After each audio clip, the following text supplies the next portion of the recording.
का, जड़ कर्म चेतन बंधकारु कर्म के अवसान का, कह कर स्वरूप यथार्थ जग का, जो किया उपकार है उसके लिए जिन वाणी माँ को वंदना शत बार है, वंदना शत बार है, वंदना शत बार है।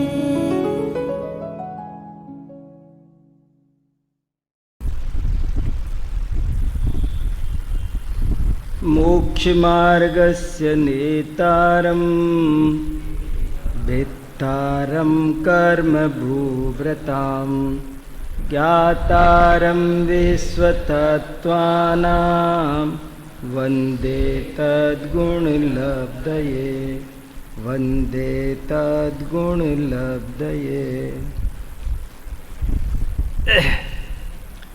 देखो, आज मैं स्वाध्याय के रूप में आपको ऐसी बात सुना रहा हूँ जो आपको स्वाध्याय के लिए भी काम आएगी और परीक्षाओं के लिए भी काम आएगी।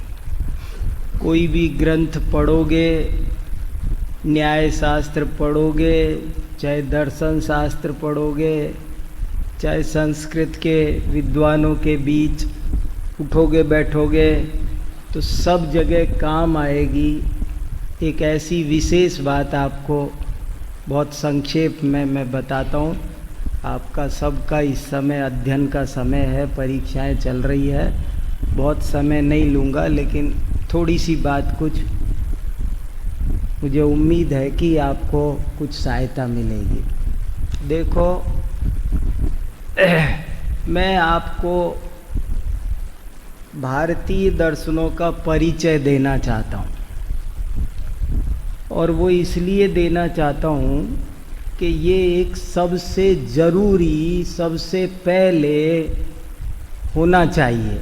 ये बुनियादी प्रश्न है, ये हमारे सभी आचार्यों ने दिया है, और तो और प्रथमान योग के ग्रंथों में भी मिलता है। देखो, मैं आपको ये जो अपने दर्शन है ना, इन सब को हो सकता है मेरी शैली से आपको कुछ समझ में आ जाए।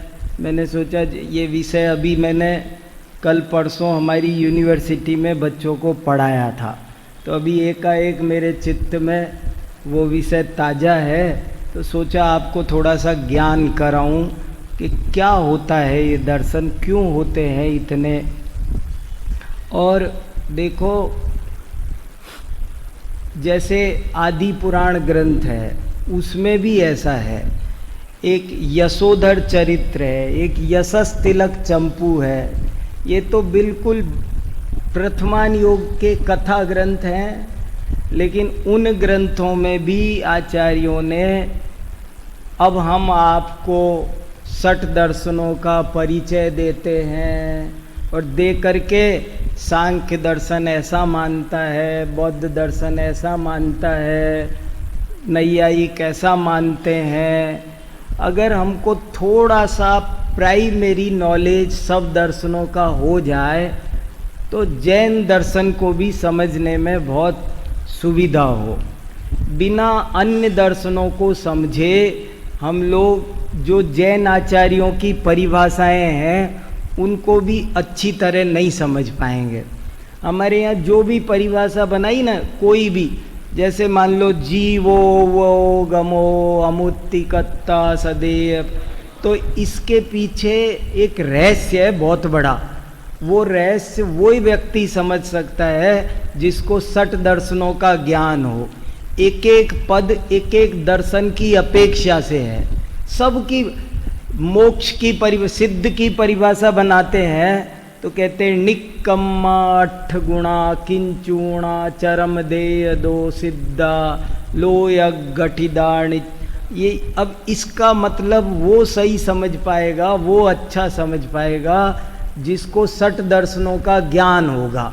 नहीं होगा ना, वो इसका सीधा अनुवाद करके समझ जाएगा कि भैया सिद्ध भगवान निकम्मा निष्कर्म होते हैं, 8 गुण। लेकिन एक एक विशेषण के द्वारा एक एक दर्शन का खंडन किया गया है, और वो जब तब समझ में आएगा जब अन्य दर्शनों का ज्ञान होगा। सब चीज की परिभाषा है। ये तो मैंने 1-2 उदाहरण दिए हैं। जैसे लोक किसे कहते हैं, लोक का क्या स्वरूप है, तो त्रिलोक सार में लोक की गाथा है, गोमट सार में है, लोगो अगिट्टिमो खलु अणायणी ओणो समा। ये जो परिभाषा बनाई, अब वो गाथा याद कर लेना और उस गाथा का अर्थ लगा लेना, वो तो है सामान्य बात। लेकिन उस गाथा का सही मतलब वो समझेगा जिसको 6 दर्शनों का, भारतीय अन्य दर्शनों का ज्ञान होगा ना, वो समझेगा। क्योंकि आचार्य ने बुद्धि पूर्वक, असल में कोई भी कथन होता है ना, वस्तु स्वरूप बड़ा वचन अगोचर होता है, और उसको समझाने के लिए निषेध कर करके समझाते हैं, ये भी नहीं, ये भी नहीं, ये भी नहीं, खंडन कर करके बहुत समझाते हैं। तो इसलिए हमको आपको 6 दर्शनों का थोड़ा प्राइमरी ज्ञान होना चाहिए। उससे आपको न्याय के ग्रंथों को पढ़ने, अभी अब धीरे धीरे अब आप लोग जब आप्त मीमांसा, आप्त परीक्षा, ये ग्रंथ परीक्षा मुख आदि, वो तो जिसे 6 दर्शन नहीं आते वो समझ ही नहीं सकता। इसलिए 6 दर्शनों का ज्ञान सबको होना चाहिए, सामान्य स्वाध्यायी लोगों को भी होना चाहिए। समय सार जब पढ़ते हैं तो समय सार में भी 10 जगह ऐसा लिखा है कि ऐसा मानेंगे तो पसज्जदे शंख समो वा। अब क्या शंख समो पसज्जदे माने क्या? सांख्य मत का प्रसंग आ जाएगा। तो सांख्य मत तो पता हो तब तो सांख्य मत का, तो अब इसलिए, और इन दर्शनों का परिचय प्राय अपने स्वाध्यायी लोगों को और विद्यार्थियों को भी होता नहीं है, कठिन सा लगता है। इसलिए मैंने सोचा मैं थोड़ा सरल करके आपको बताऊं तो आपको शायद थोड़ा सा याद रह जाए, हमेशा के लिए सुविधा रह जाए। देखो, अपने जितने भी दर्शन हैं उनको हम तो चार्ट बना के समझाते हैं बोर्ड में, और उसमें चार्ट से भी सब चीज़ों को अलग अलग बता देते हैं। पहले दर्शन को आप 2 भागों में बांटो। दर्शन का मतलब समझ गए आप? दर्शन माने दृष्टिकोण, नहीं कोई नहीं। दर्शन माने दृष्टिकोण, दर्शन माने एक मत, एक विचारधारा, और वो दर्शन विश्व भर में चलती हैं। और विश्व के दर्शनों को हम 2 भागों में पहले बांटते हैं, एक भारतीय दर्शन, एक पाश्चात्य दर्शन। ऐसे पहले दर्शन के 2 भाग करो, भारतीय दर्शन और पाश्चात्य दर्शन। अब पाश्चात्य दर्शन के फिर बहुत सारे भेद है, लेकिन अभी आज मैं उसमें नहीं जाता हूँ, आपको बाहर की फिलॉसफीज नहीं बताता हूँ। बाकी बाहर की फिलॉसफीज भी अलग अलग है, और किसी दिन उनका भी आपको थोड़ा सा मैं परिचय दे सकता हूँ, तो आपको बड़ी सुविधा हो जाएगी। ग्रीक वालों का दर्शन अलग है, और आपको बहुत सारी बातें ऐसी बताने की है कि वो ग्रीक दर्शन में भी कैसे कैसे अपनी बातें हैं, वो सब भी बताने की होती है। पर अभी मैं बाहर के दर्शन छोड़ता हूँ, ठीक है, ओके। और अपन केवल इंडियन फिलॉसफीज को ही समझते हैं। भारतीय दर्शन कितने हैं? तो भारतीय दर्शन कुल मिला करके, कोई इन बच्चों में से कोई बताएगा भारतीय दर्शन कितने होते हैं? कौन? एक जना हाथ खड़ा करो। पीछे किसी ने किया था ना हाथ खड़ा, बोलो तो जरा।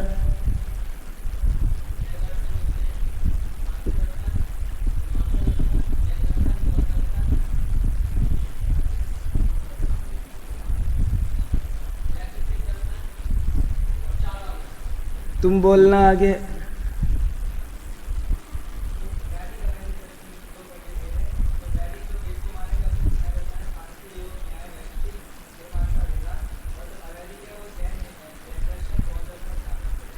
और कोई बोल रहा था?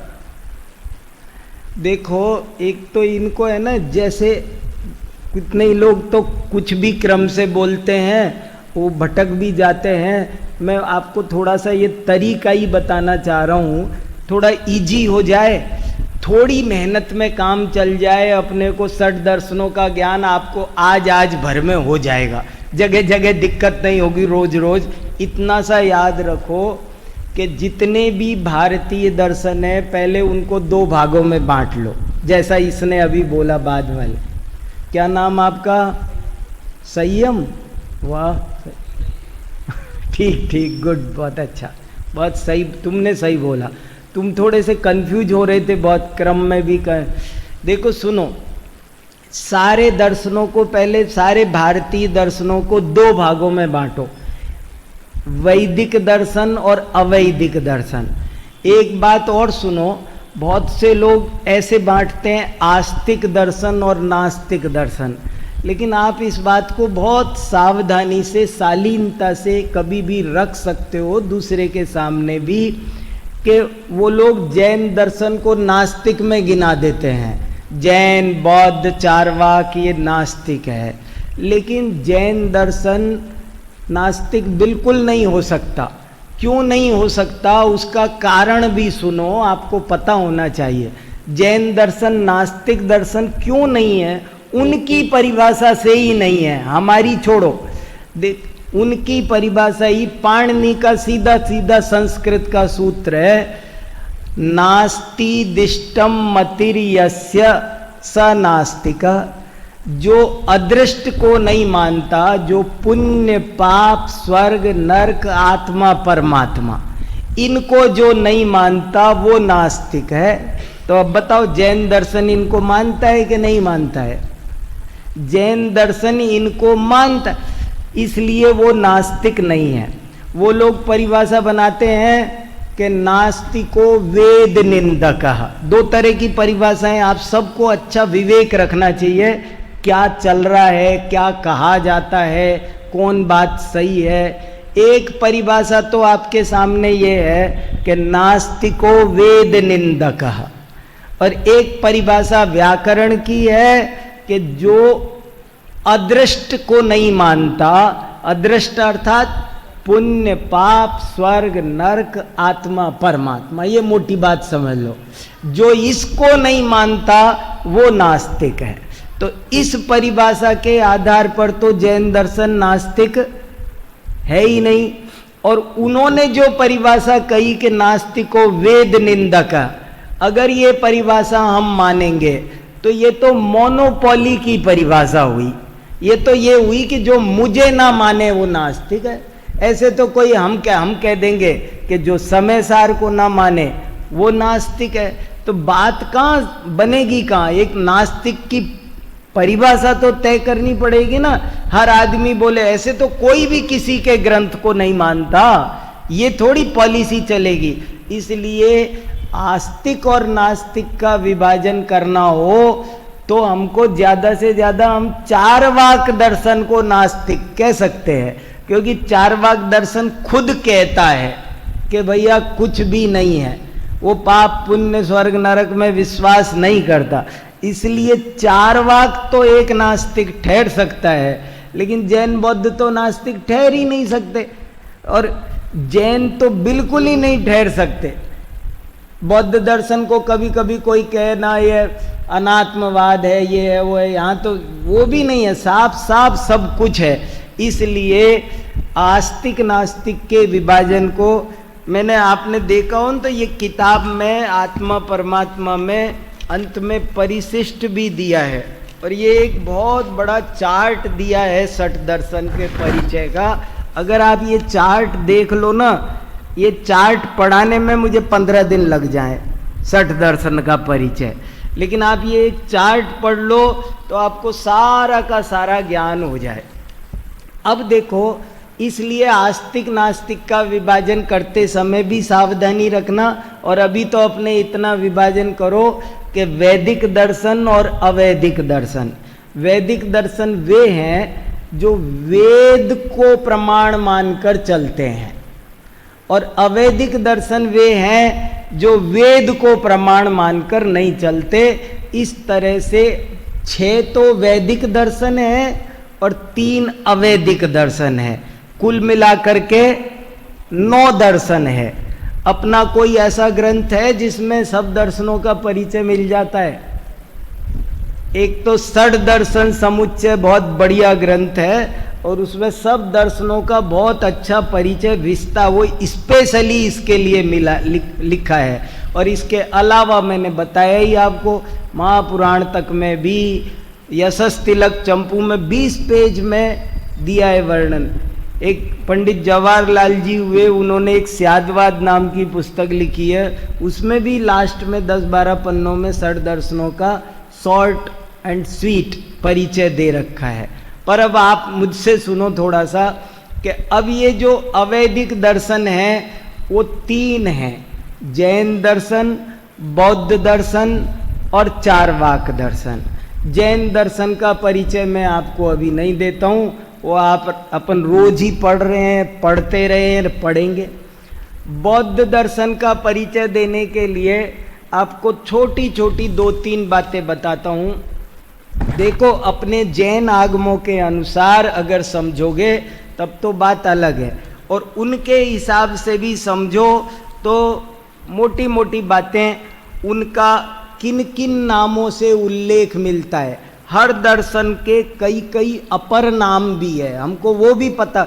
अब जैसे इति सौगतः, सौगतः माने वो बौद्ध दर्शन को, गौतम बुद्ध का दूसरा नाम था सुगत, इसलिए बौद्ध दर्शन को सौगत दर्शन भी कहते हैं। इति तथागताः, तथागत दर्शन भी बौद्ध दर्शन का ही नाम है। तो ऐसे एक एक दर्शन के अनेक अनेक नाम हैं। बौद्ध दर्शन के अपर नाम ये है।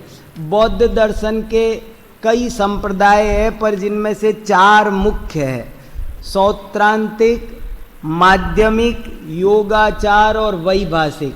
अब ये इतना डिटेल ना भी याद रहे, पर मोटा मोटा इनके कई संप्रदाय है, मोटे मोटे उनमें फर्क है। और इनके ग्रंथ के क्या नाम, किन ग्रंथों पर चलते हैं? इनके ग्रंथ त्रिपिटक है। कौन धर्म किस ग्रंथ को मानता है, क्या क्या क्या उनके सिद्धांत है, क्या उनकी थोड़ी सी उनकी पॉलिसीज, उनके बारे में थोड़ा परिचित होना चाहिए। तो बौद्धों के ग्रंथ है त्रिपिटक। त्रिपिटक क्यों कहते हैं? क्योंकि वो 3 का पिटारा है, उनके 3 मूल ग्रंथ माने जाते हैं, इसलिए उसको त्रिपिटक कहते हैं। सुत्त पिटक, विनय पिटक, अभिधम्म पिटक, 3 पिटक है, इसलिए उनको त्रिपिटक उनके ग्रंथ हैं। और उनके जो मुख्य सिद्धांत है वो एक तो क्षणिकवाद है, आप ये समझ। सबसे मुख्य सिद्धांत तो आपको जगह जगह बौद्ध मत का प्रसंग आएगा, तो बौद्ध मत का प्रसंग आएगा मतलब है सर्वथा क्षणिकवाद का। सांख्य और बौद्ध परस्पर विरोधी माने जाते हैं।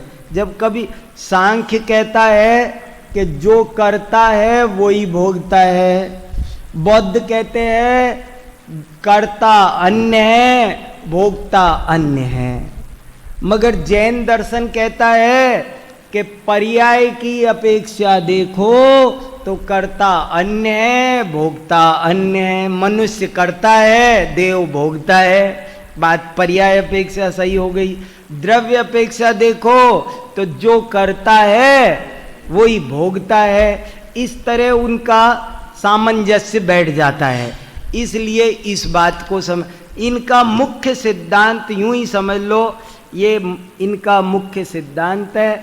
ये बौद्ध दर्शन का इतना मोटा सा परिचय। बहुत बारीक में जाओ तो इसमें और कई बातें हैं, क्या वो सर्वज्ञ के बारे में, आत्मा के बारे में, तत्व व्यवस्था कितनी है, 4 आर्य सत्य मानते हुए, वो सब मोटी मोटी बातें हैं, वो मालूम रहे।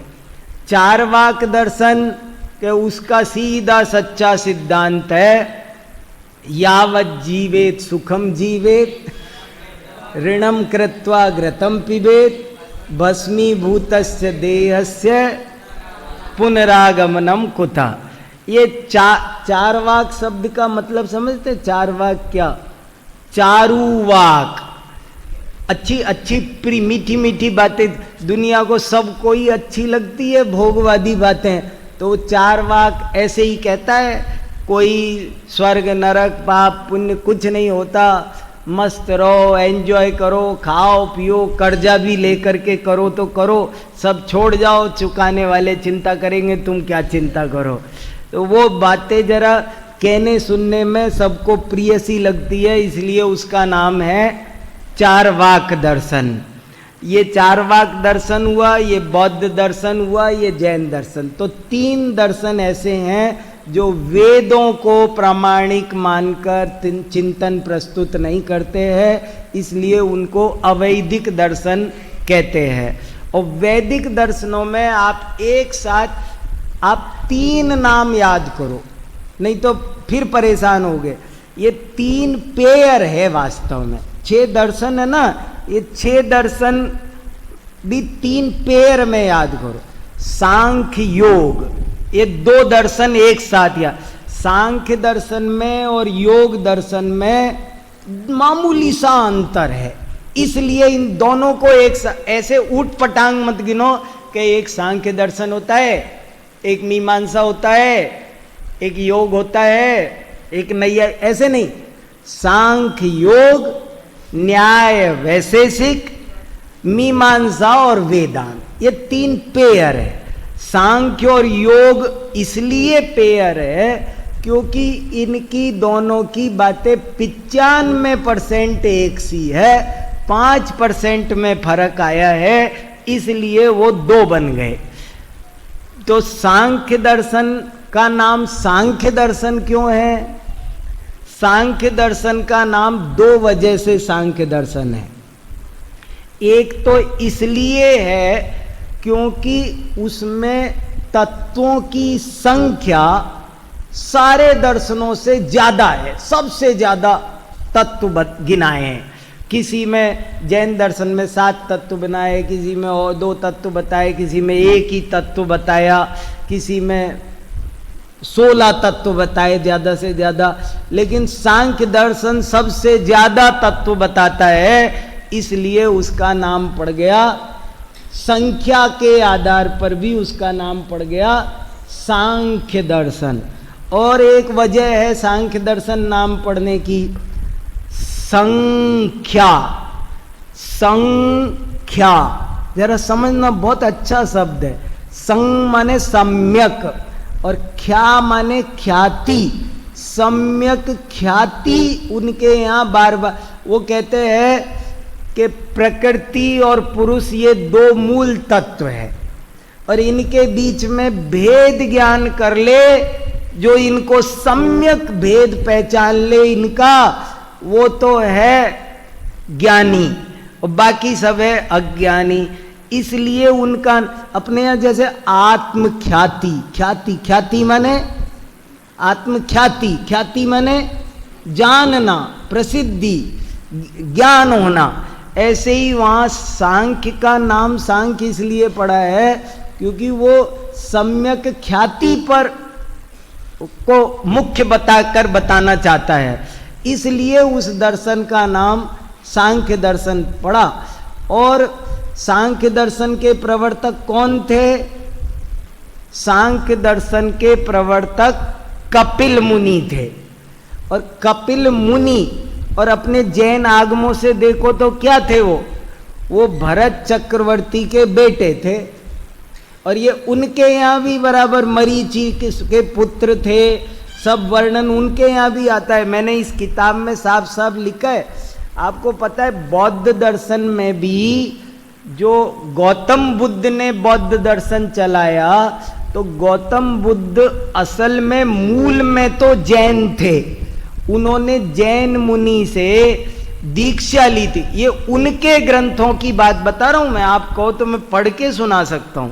उनके अभिधम्म पिटक में एक जगह एक साधु, देखो मैं आपको 1 मिनट पढ़ के सुनाता हूं, आपको आनंद आएगा। अभिधम्म पिटक में एक जगह गौतम बुद्ध का और उनके एक शिष्य का संवाद चल रहा है। तो वो शिष्य कहता है, जैन मुनि की निंदा करता है वो, तो गौतम बुद्ध ने क्या उत्तर दिया उसको, वो उत्तर आपको पढ़ के सुनाता हूं। उस उत्तर में ये लिखा है कि नहीं आनंद, तुम उनकी निंदा मत करो, मैं खुद भी एक दिन ऐसा ही था और मैंने पिहिताश्रव नाम के जैन मुनि से निर्ग्रंथ दिगंबर दीक्षा ली थी। और ये पिहिताश्रव मुनि का उल्लेख हमारे यहाँ भी उसमें जो दर्शन सार नाम का ग्रंथ है ना देवसेन आचार्य का, उसमें उल्लेख आया है कि देवसेनाचार्य ने पिहिताश्रव मुनि ने दीक्षा दी और उनका नाम बुद्ध कीर्ति रखा था, जैन दिगंबर मुनि बने थे। और देखो उनके वचन सुनो, गौतम बुद्ध के, ये पाली भाषा में लिखे हैं मेरे पास में, अचेल को नंबर सब डले हैं, अचेल को होमी अत्ताप लेखनो, मैं हिंदी में पढ़ दूं तो समझ में आ जाए जल्दी से, देखो समय कम लगे, कि हे भिक्षुओं, मैं वस्त्र रहित रहा, आहार अपने हाथों से लिया हुआ किया, मैंने आहार अपने हाथों से ही किया, न मैं किसी का लाया हुआ आहार लेता था, न अपने उद्देश्य से बना हुआ लेता था, न निमंत्रण से जाकर भोजन करता था, न बर्तन में करता था, न थाली में करता था, न मैंने गर्भिणी स्त्री से कभी आहार नहीं लिया, न बच्चे को दूध पिलाने वाली से लिया, न मलिन स्थान से लिया, न मैंने कोई मांस मछली आदि लिया, मैंने प्रासुक जल का सेवन किया, इस तरह। और मैंने मस्तक दाढ़ी मूछों के केस लॉन्च किए और उस केस लॉन्च की क्रिया को भी चालू रखा, एक बूंद पानी पर भी दयालु रहता था, क्षुद्र जीव की हिंसा भी मेरे द्वारा न हो ऐसा मैं सावधान रहता था, किंतु यह चर्या मुझे कठिन लगी, तब बाद में मैंने मध्य मार्ग अंगीकार किया। ये देखो अभिधम्म पिटक में खुद उन्होंने लिखा।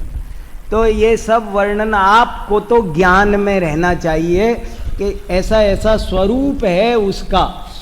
खैर, तो सांख्य दर्शन भी भरत चक्रवर्ती के बेटे पोतों ने प्रवर्तित किया आदिनाथ भगवान के साथ में, वो भी। और इनके यहाँ भी भागवत में भी लिखा सब, हिरण्य गर्भो योगस्य वक्ता नान्य पुरातन है। हमें तो दूसरे दर्शनों के भी मैं कई श्लोक आपको जरा जरा सा परिचय भर देना है ना मुझे। तो सांख्य दर्शन में और योग दर्शन में फर्क क्या पड़ा वो देखो आप, जरा सा फर्क पड़ा।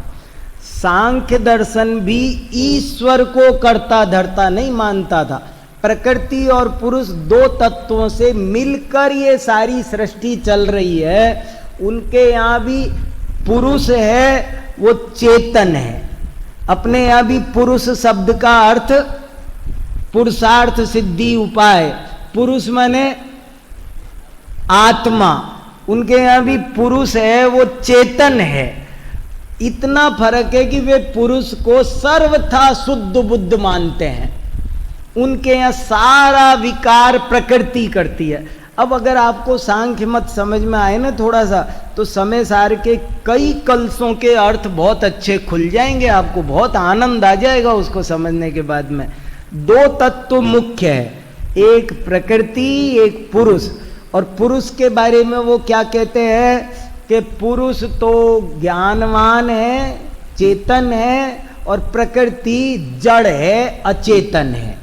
और आत्मा, वो जो पुरुष है, वो पूरी तरह शुद्ध बुद्ध है, उसमें विकार कभी अनादि काल में था नहीं, है नहीं, होगा नहीं, त्रिकाली शुद्ध है वो।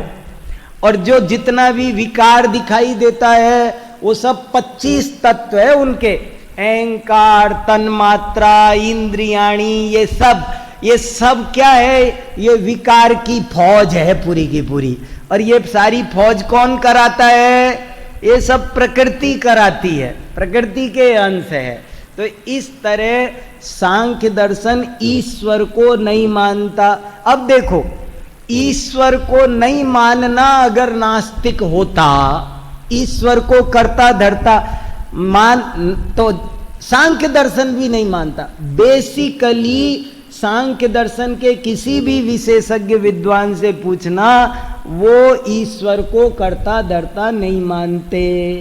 योग दर्शन में आकर ईश्वर को ईश्वर प्रणिधानात् वा पतंजलि ऋषि ने एक सूत्र जोड़ा और एक 26वां तत्व, यो सांख्य दर्शन में 25 तत्व है, योग दर्शन में 26 तत्व हो गए।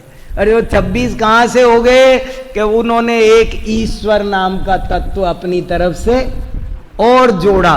तो इसलिए ये योग दर्शन में ये हो गए। अब देखो, आपको इनके एक प्रवर्तक भी पता हो। सांख्य दर्शन के प्रवर्तक कपिल, योग दर्शन के प्रवर्तक पतंजलि, सांख्यों के ग्रंथ का नाम, एकादा ग्रंथ पता होना चाहिए, मूल ग्रंथ। जैसे बौद्धों का मुख्य ग्रंथ त्रिपिटक, सांख्यों का कोई ग्रंथ जो जिसको अपन प्रामाणिक पहला उनका ग्रंथ माने, सांख्यों का मुख्य ग्रंथ है सांख्य सूत्र। और उसके अलावा फिर सांख्यकारी का जो आपने बोली वो भी, सांख्य सूत्र उनका बहुत आधार ग्रंथ है। और ये योग दर्शन वालों का पातंजल सूत्र है। उसमें कभी देख सकते हैं अपने तत्वार्थ सूत्र जैसे सूत्र ही हैं, उसमें भी 4 अध्याय है उसके, जिनका नाम पाद दे रखा है, 4 पाद। तो ये फर्क है इसमें। सांख्य दर्शन जैसा का जैसा मानता है, योग दर्शन उन सब बातों को एज इट इज मानता है, बस अपनी तरफ से एक ईश्वर नाम का तत्व अलग से जोड़ता है। ये आपको सब परीक्षा में मैं कभी ऐसे कह देता हूँ बच्चों को कि कभी कोई प्रश्न नहीं भी आता हो ना उधर उधर, तो आप कम से कम खाली छोड़ के आने की बजाय ये परिचय दो उसमें, कि कुछ तो लिखो तो सही, तो पता चले कुछ आता है। खाली पन्ने पर नंबर नहीं दिए जा सकते, कुछ लिखा हो तो पता तो चले ये आता है। तो ये योग दर्शन है। फिर न्याय वैशेषिक का दूसरा पेयर है। न्याय दर्शन और वैशेषिक दर्शन में भी मामूली सा अंतर है, वही कॉपी करते हैं, 95% बातें दोनों की एक सी है। अब देखो, अब न्याय दर्शन को अक्षपाद दर्शन भी कहते हैं। अक्षपाद क्यों कहते हैं? क्योंकि इसके प्रवर्तक महर्षि गौतम थे। और देखो, इनका प्रवर्तक तो गौतम ऋषि थे, और गौतम ऋषि का दूसरा नाम अक्षपाद भी था। अब जैसे पतंजल ऋषि के नाम पर योग दर्शन का दूसरा नाम पातंजल दर्शन भी कहते थे, कापिल मत भी कह देते हैं, कपिलादि रचित श्रुत को अभ्यास। तो कपिलादि माने यही सांख्य दर्शन के प्रवर्तक। तो न्याय दर्शन का दूसरा नाम न्याय अक्षपाद दर्शन भी है। प्रवर्तक कौन है? गौतम ऋषि। और उनका आपको इनकी एक प्रसंग सुनकर अच्छा लगेगा। इनका नाम अक्षपाद क्यों था? एक कहानी आती है इस बारे में कि गौतम ऋषि पढ़ने के बहुत शौकीन थे, रात और दिन पढ़ा करते थे बहुत। और एक बार ऐसे पढ़ने में मगन थे कि पढ़ते भी जा रहे थे और चलते भी जा रहे थे, और जाते जाते जंगल में पहुंच गए। जंगल में भी किसी गहरी खाई में उतर गए और पढ़ते ही जा रहे, पता ही नहीं मैं कहाँ पहुंच गया, खाई में उतर गए।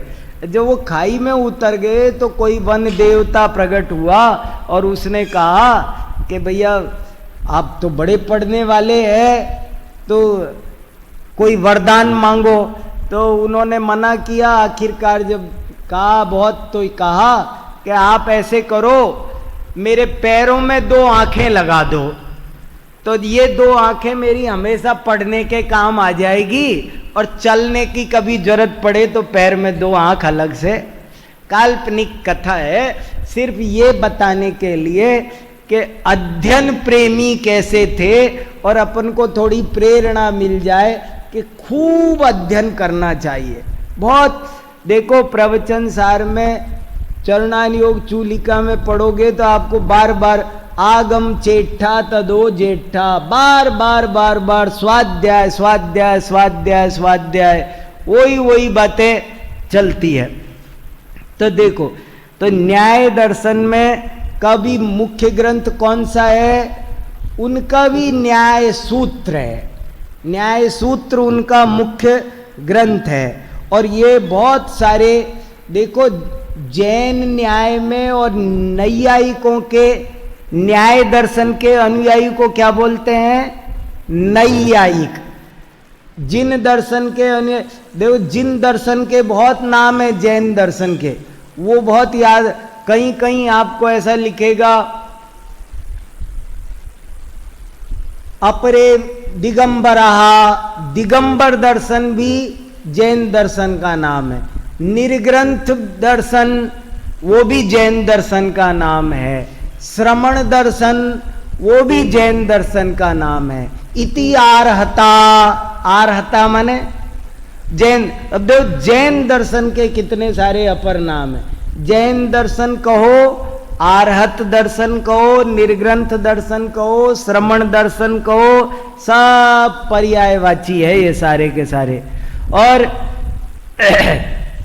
हमारा भी प्रतिनिधि ग्रंथ कौन है? तत्वार्थ सूत्र। तत्वार्थ सूत्र इसीलिए एक ऐसा महत्वपूर्ण ग्रंथ की रचना की गई कि जिसको पूर्ण प्रामाणिकता से प्रतिष्ठा मिल सके। सभी दर्शनों के पास सूत्र ग्रंथ है, और कैसी कुशलता से इस ग्रंथ का निर्माण हुआ होगा कि दिगंबर, श्वेतांबर, 13 पंथी, 20 पंथी, थानकवासी, किसी को भी इस ग्रंथ में कोई ऐतराज है ही नहीं। ऐसा प्रामाणिक पूरी हमारी पूरी तत्व व्यवस्था, हमारी दर्शन व्यवस्था, हमारा अध्यात्म, हमारा चरणान योग, सब कुछ आ गया और विवाद पूर्ण कोई भी बात बची नहीं। इतनी कुशलता से उस तत्वार्थ सूत्र की, कितने कुशल उमा स्वामी मुनिराज होंगे कि उस ग्रंथ की रचना की। तो वो तत्वार्थ सूत्र हमारा ग्रंथ है। और नैयायिकों का न्याय सूत्र हो गया, सांख्यों का सांख्य सूत्र हो गया, योग वालों का पातंजल योग सूत्र, योग सूत्र भी है और पातंजल सूत्र भी उसी का दूसरा नाम है। और वैशेषिक दर्शन, वैशेषिक दर्शन में और न्याय दर्शन में इतना सा फर्क है कि ये वैशेषिक दर्शन एक विशेष नाम का तत्व अलग से मानता है। सब तत्व वही मानता है, लेकिन जैसे सांख्य और योग में क्या फर्क निकला कि जो बातें सांख्य मानता है वही सब योग मानता है, बस एक तत्व अपनी तरफ से और जोड़ देता है। ऐसे ही नैयायिक और वैशेषिक में क्या फर्क हुआ कि नैयायिक जो मानते हैं वही सब। आपको पता है योग में और योग में फर्क है। अपने न्याय ग्रंथों में आप्त परीक्षा वगैरह में जब ऐसा आए ना इति यौगा, यौगा, तो यौगा माने जहां भी यौगा आया है वहां यौगा का अर्थ है न्याय वैशेषिक वाले। यौगा माने योग दर्शन वाले नहीं, न्याय वैशेषिक दर्शन को योग, क्योंकि दोनों एक से है। ये एक ही फर्क है कि ये वैशेषिक विशेष नाम का पदार्थ एक अलग मानते हैं, और जिससे हुआ क्या कि द्रव्य अलग, गुण अलग, कर्म अलग, सब चीजें अलग अलग हो गई, और वो विशेष नाम का तत्व उनको जोड़ता फिरता है। वो गोंद जैसा काम करता है, सबको मिलाने का काम करता रहता है, ये उसका काम है। ऐसे करके विशेष तत्व अलग बना। और आपको ये भी एक नई बात जानो कि जो न्याय दर्शन है ना, उनके न्याय में और हमारे न्याय में क्या फर्क है। उनके यहाँ भी न्याय है और जैन न्याय भी न्याय है, लेकिन एक बड़ा भारी अंतर है। बहुत अच्छे से आप याद रख सकते हैं। जैन न्याय में और नैयायिकों के न्याय में, अन्यों के न्याय में फर्क क्या, कि उनके न्याय का उद्देश्य है स्वमत मंडन पर मत खंडन। ये उनके पास में जाओ, जैसे मैं किसी नैयायिक गुरु के पास जाऊं तो वो कहेगा मैं तुझे वो विद्या सिखा दूंगा बेटा कि जिससे तू कभी नहीं हारेगा, हमेशा दूसरे को हराएगा, मैं इतना सिखा दूंगा तुझे। उनका मकसद सिर्फ इतना सा है कि तुझे जिताना है।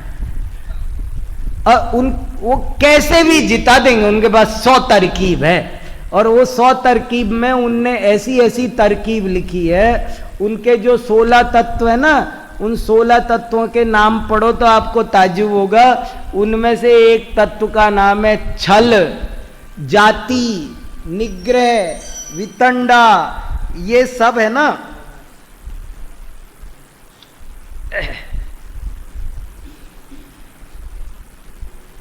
ये सारे तत्व, छल, जाति, निग्रह, वितंडा, ये बोले हम इनका भी प्रयोग कराएं, लेकिन हम तुझे हारने नहीं देंगे। बस उनका एक ही उद्देश्य है, तुम्हारी विजय और दूसरे की पराजय। जैन न्याय का ये उद्देश्य बिल्कुल नहीं है। जैन न्याय का उद्देश्य है तत्वाधिगम, प्रमाण नयैरधिगम। जैन न्याय कहता है मैं तो तत्व का अधिगम करा सकता हूं, मैं सत्य की पहुंच। जैसे वकील 2 तरह के होते हैं। एक वकील तो कहता है कि भाई मैं तुझे जिता दूंगा, दूसरा वकील कहता है मुझे पहले बात सही सही समझाओ, क्या हुआ, पूरी घटना सुनेगा, और सुनने के बाद कहेगा देखो भैया मैं तो जो सच्चाई है वो खोज के निकाल दो, ये सच्चाई क्या है, जहां कन्फ्यूज, सच्चाई निकाल दूंगा। ऐसे ही यहां दर्शन में भी जैन न्याय में और उनके न्याय में फर्क है। उनका न्याय तो सिर्फ इसलिए है कि हम तो तुम्हें जिता देंगे, लेकिन जैन न्याय ऐसा नहीं है। जैन न्याय तो वो तो कहता है तत्वाधिगम। आपने एक सूक्ति सुनी हो तो 2 तरह के लोग होते हैं दुनिया में, एक तो होते खरा सो मेरा और एक होते मेरा सो खरा। क्या फर्क है दोनों में? एक तो खरा सो मेरा और एक मेरा सो खरा। एक तो जो मैंने कह दिया वो खरा है, एक कहता है भैया जो खरा है वो मेरा है, उसमें क्या। तो जैन न्याय कहता है जो खरा सो मेरा, ये फर्क। तो ये न्याय दर्शन, ये वैशेषिक दर्शन, मीमांसा दर्शन और वेदांत दर्शन का तीसरा पेयर है। पहला पेयर हो गया सांख्य योग का, दूसरा हो गया न्याय वैशेषिक का, और तीसरा पेयर है मीमांसा और वेदांत का। मीमांसा दर्शन को दूसरा नाम जैमिनीय दर्शन भी कहते हैं। प्रवर्तक के नाम से उनका नाम चल पड़ता है, तो क्योंकि उसके प्रवर्तक ऋषि जैमिनी ऋषि थे। अभी इसमें बहुत सारी बातें बारीक भी है। देखो कौन दर्शन कब से चला ये भी एक अपेक्षा है, और एक अपेक्षा हमारे आचार्यों ने ये भी लिखा है, ये सब जीव की मिथ्या मान्यताओं के नाम है, एक एक मत के नाम है, और अनादिकाल से ही चले आए हैं। वही दर्शन, वो जो हमारे यहाँ स्यादवाद में जिस हाथी की बात आती है ना, 6 जन्मांध लोग, वो 6 जन्मांध कौन है? यही 6 जन्मांध है ये। इसलिए ये मीमांसा दर्शन को, और एक बात याद रखो, मीमांसा दर्शन को पूर्व मीमांसा भी कहते हैं, और वेदांत दर्शन को उत्तर मीमांसा कहते हैं। क्यों? जो वेद के पूर्व भाग को ज्यादा मानता है वो पूर्व मीमांसा, और जो वेद के उत्तर भाग को ज्यादा मानता है वो उत्तर भाग क्या है कि जो उपनिषद आदि है जिनमें घोर अध्यात्म विद्या सी भरी पड़ी है, उनका नाम है उत्तर भाग। इसलिए वो उत्तर भाग को मानने वाले हैं उत्तर मीमांसक अर्थात वेदांती। और वेदांतियों का एक ही तत्व है, वो कहते एकमेव अद्वितीयम ब्रह्म नेय नास्ति कश्चन है, ब्रह्म सत्यम जगत मिथ्या। दो तत्व नहीं मानते हो, एक ही तत्व मानते हैं। ये बात अलग है कि हमारे आचार्यों ने सबकी बातों को सुन सुनकर सब उन्हीं की बातों से सिद्ध कर दिया कि ब्रह्म है, बाकी सब माया है। एक ब्रह्म, ब्रह्म सत्यम जगत माया मिथ्या। तो प्रश्न किया माया है कि नहीं है? भाई एक ब्रह्म है, बाकी माया है। माया है कि नहीं है? माया ही सही, माया है ना, तो दो हो गए ना। ऐसे करके बहुत सारे तर्क दिए और बहुत सारी बातें ऐसी ऐसी आई है। और एक और होता है इन षड दर्शनों के ऊपर बादशाह, आपने नाम सुना हो, उसका नाम होता है तत्वोपलववादी, तत्व उच्छेदवादी भी होता है। वो चारवाक जैसा होता है, वो कोई तत्व नहीं मानता, उसका कहता है तत्व कुछ होता ही नहीं, जो भी बात करो सब उच्छेद करेगा, नाश करेगा, कुछ नहीं। आप सम्यक दर्शन किसे कहते हैं? वो कहता है किसे कहते हैं कि बात बाद में करेंगे, सम्यक दर्शन नाम कोई चीज ही नहीं होती, तुम क्या बात कर रहे हो? आपको माने वो हर चीज को मूल से ही नष्ट करता है। तो उससे कहा जब कुछ नहीं है तो फिर तू है कि नहीं है? अगर कुछ नहीं है तो तू तो है कि नहीं है? शून्यवादियों का खंडन किया, उच्छेदवादियों का खंडन किया। कुछ होते हैं अवक्तव्यवादी, वो कहते वस्तु स्वरूप क्या तुम लोग लगा रहे हो, फालतू सब इतने आयोजन बंद करो, सब कुछ नहीं, बोल ही नहीं सकते तत्व को, तत्व अवक्तव्य है। तो हमारे आचार्यों ने उससे कहा वो अवक्तव्य है, तो अवक्तव्य पद से वक्तव्य है कि नहीं? अवक्तव्य है ऐसा तुम क्यों बोल रहे हो? अवक्तव्य है बोल रहे हो ना तुम, अवक्तव्य पद से ही वक्तव्य हो गया वो। ऐसे ही उसने कहा कि भैया शून्य है या नहीं है, अभाव है, तो कहा तुम सिद्ध करो। तो सिद्ध करने के लिए अगर तुम तर्क युक्ति दोगे तो ये बताओ तर्क युक्ति है कि नहीं है, प्रमाण तत्व है कि नहीं है? तो दो तत्व तो फिर हो गए ना, एक साध्य होगा एक साधक होगा, दो तत्व तो मानने पड़ेंगे ना, कैसे बिना माने चलेगा? ऐसी ऐसी बारीक बातें जैनाचार्यों ने की है। उन्होंने बहुत बारीक बारीक तर्कों में जा जाकर इन मतों की बड़ी समीक्षा की है। तो वेदांत दर्शन को उत्तर मीमांसा कहते, मीमांसा दर्शन को पूर्व मीमांसा भी कहते हैं, मीमांसा दर्शन को जैमिनीय दर्शन भी कहते हैं, और वेदांत दर्शन को बादरायण दर्शन भी कहते हैं, क्योंकि उसके प्रवर्तक बादरायण ऋषि थे। जैमिनी वालों का भी देखो सबके सूत्र ग्रंथ है ये।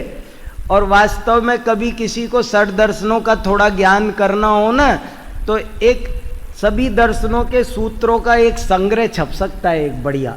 किसी दार्शनिक संस्था को, ICPR को एक प्रपोजल भेजना चाहिए कि आप सब दर्शनों का ज्ञान कराना चाहते हो, तो हमारे आचार्यों ने जगह जगह लिखा है सब दर्शनों का थोड़ा ज्ञान होना चाहिए, तभी तत्व ज्ञान निर्मल होता है। तो सब दर्शनों का ज्ञान करने के लिए सभी दर्शनों के सूत्र ग्रंथ हिंदी अनुवाद सहित एक जिल्द में छप जाए तो सारे के सारे मूल तो पता चले, परिभाषाएं उनकी क्या क्या है वो देखा जा सकता है।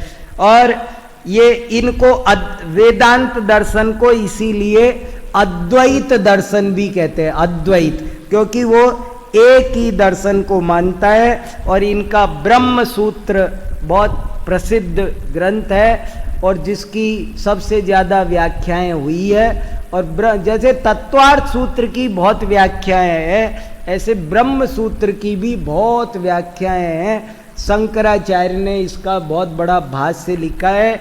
ये सब इनके छोटा छोटा सामान्य परिचय है, आपके परीक्षा में भी थोड़ा बहुत कहीं कुछ काम आ जाए। आप तो इतना याद रख लो के सांख्य योग, न्याय वैशेषिक, मीमांसा वेदांत, और इधर जैन बौद्ध चारवाक, और इनके अपर नाम, इनके मुख्य प्रवर्तक, इनके मुख्य सूत्र, मुख्य ग्रंथ, और इतना सा एक दो इनके सिद्धांत, इतना सा भी याद रह सका तो आपको स्वाध्याय में भी और विश्वविद्यालय की पढ़ाई में भी कुछ ना कुछ सहायता मिल जाएगी। बहुत अच्छा, बहुत धन्यवाद, बढ़िया।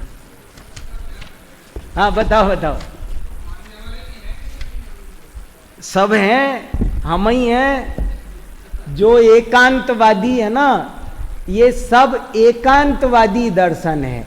अनेकांतवाद में इनका सबका समाहार होता है, और इनके मानने जो वस्तु को सर्वथा नित्य माने वही सांख्य है, जो वस्तु को सर्वथा क्षणिक माने वही बौद्ध है।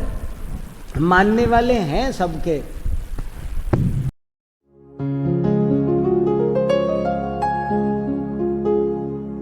निज निधि निज में बताए, यह अनंत उपकार है उसके लिए जिन वाणी माँ को वंदना शत बार है, वंदना शत बार है, वंदना शत बार है।